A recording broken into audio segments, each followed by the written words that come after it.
गर्भवती तनिषा भिसेंच्या मृत्यूनंतर पुण्यातील दीनानाथ मंगेशकर रुग्णालयाविरोधात तीव्र संताप उसळलाय। रुग्णालय प्रशासनावर नागरिकांचा रोष वाढत असतानाच विविध पक्ष आणि संघटनांनी तीव्र आंदोलन केलं।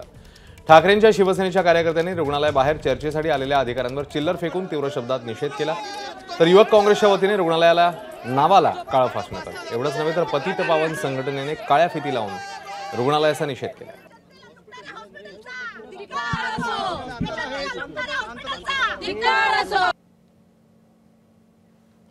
तर रुग्णालय प्रशासनावर सदोष मनुष्यवधाचा गुन्हा दाखल करा अशी मागणी काहींनी केली।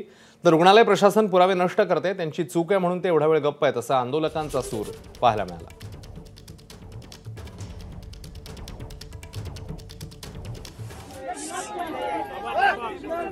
फक्त 10 लाखासाठी तुम्ही एका बाईला मारलं, वध केला तिचा तुम्ही। आम्ही मनुष्यवधाचा गुन्हा दाखल करा, स्टाफवर ही मागणी करतोय। सत्ताधारी पक्षांना यांना न्याय देत नाही तर सामान्य नागरिकाला काय न्याय देणार आहे ते? अहो, काल एका निष्पाप महिलेचा जीव गेला आणि त्याच्यावर तुमच्याकडे उत्तर नाही। तुम्ही चुकला आहात म्हणून तुमच्याकडे उत्तर नाहीये। तुम्ही हा वेळ कशासाठी मागताय?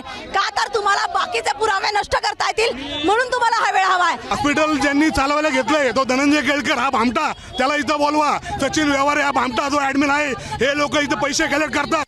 त्या 2 लेकरांना अनाथ करून ती बाईचा जीव गेलाय आणि अजूनही कसली चौकशी करतात? अजूनही गुन्हा दाखल झालेला नाहीये। त्या संबंधित डॉक्टर असतील, संबंधित कर्मचारी असतील, त्यांच्यावर तुम्हाला सीसीटीव्ही फुटेज तुम्ही चेक करा। सीसीटीव्ही फुटेज मध्ये दिसतंय की तिला किती वेळ तिथे तडपड्यात ठेवलंय आणि अजून देखील गुन्हा दाखल केलेला नाही। हॉस्पिटल हा सध्या पैशाच्या बाजार अड्डा चाललेला आहे। एक निष्पाप महिलेचा बळी गेलेला आहे। या घटनेचा पतित पावन संघटना तीव्र निषेध करत आहे। वाटल थोड्या मोठ्या मिष्टी दिल्ली त्या गोरगरिबा करता, पण गोरगरिबाचा उपचार इथं होत नाही, मोठ्या लोकांचा उपचार होतो।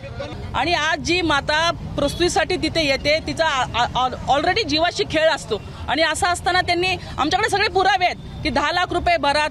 जर तिच्या पतीचा जर तुम्ही जबाब घेतला, त्याच्यामध्ये त्यांना 10 लाख रुपयाची मागणीच केलेली आहे। 2.5 लाख रुपये ते भरत होते, त्यांचं तसं ऍडमिट कार्ड सुद्धा आहे। परंतु हा जो प्रकार आहे अत्यंत निंदनीय आहे। एबीपी माझा, उघडा डोळे बघा नीट।